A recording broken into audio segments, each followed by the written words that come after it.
Getup নিয়ে tiptop হয়ে বসে আছি একেবারে। হ্যাঁ, নায়িকার তো কোনো কাজ নেই, শুধু মেকআপ নিয়ে বসে থাকা এবং সুন্দর হয়ে সেজেগুজে থাকা।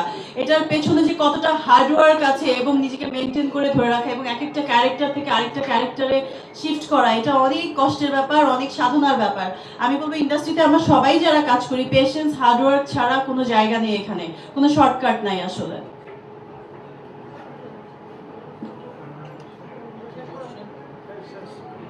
প্রশ্ন আছে? নির্মাতার কাছে একটু জানতে চাই যে আমরা যতটুকু জানি যে আপনারা সিনেপ্লেক্সে 9টি হল পেয়েছেন, কিন্তু সিঙ্গেল স্ক্রিনে আপনারা মুক্তি দিবেন কিনা, এবং প্রডিউসার বলছে যে বাংলা সিনেমাকে বিশ্বব্যাপী ছড়িয়ে দেওয়ার জন্য মূলত ময়ূরক্ষীতে উনি ইনভেস্ট করেছেন। বিদেশে এই ঈদে মুক্তি পাবে কিনা এই বিষয়টা জানতে চাই। আচ্ছা, ধন্যবাদ। ময়ূরাক্ষী যে জনগণের জন্য বানানো, তাদের কাছে ছবিটা যাবে পর্যায়ক্রমে। কথাটা প্রথমে বলেছিলাম যে আমরা আমাদের প্রথম টার্গেট আরবান পিপল ঢাকা, এবং ঢাকার পরে আমরা ধীরে ধীরে ছবিটা সিঙ্গেল স্ক্রিনের। আমি এদিকে তাকিয়ে থাকবো, করো খুশি তো আমার মাঝখানে তাকিয়ে থাকতে হবে। আমরা আপনাদের নিউজে দেখলাম যে একটা সিনেমার আমাদের আরেক জনপ্রিয় অভিনেত্রী উনি এখন কাজ কম করে সিমলা একটা মামলার বিষয়ে বলছেন যে সিনেমাতে তার জীবনের গল্পের সাথে মিল আছে।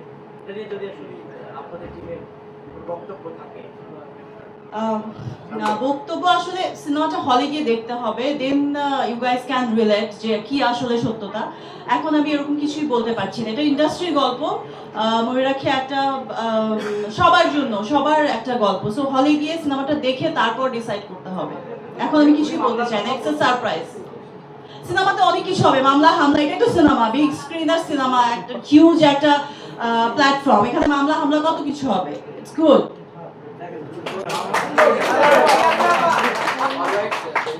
Excuse me, it's me Salal from Peshawar. Okay. Behind the scene. সেটা হচ্ছে আপনি বারবার একটা কথা কোট করছেন যে আপনি নিজেকে ময়ূরক্ষী হিসেবে দাবি করছেন অন স্ক্রিনে ফুটিয়ে তোলার জন্য, যে আপনি ওন করছেন যে আপনি নিজেই ময়ূরক্ষী।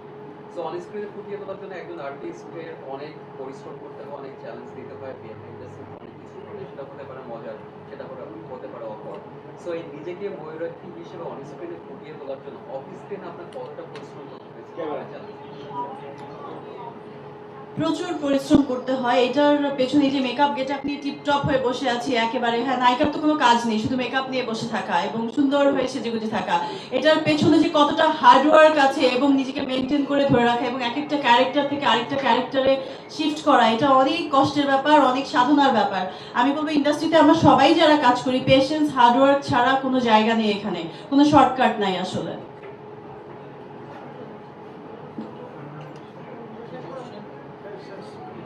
প্রশ্ন আছে?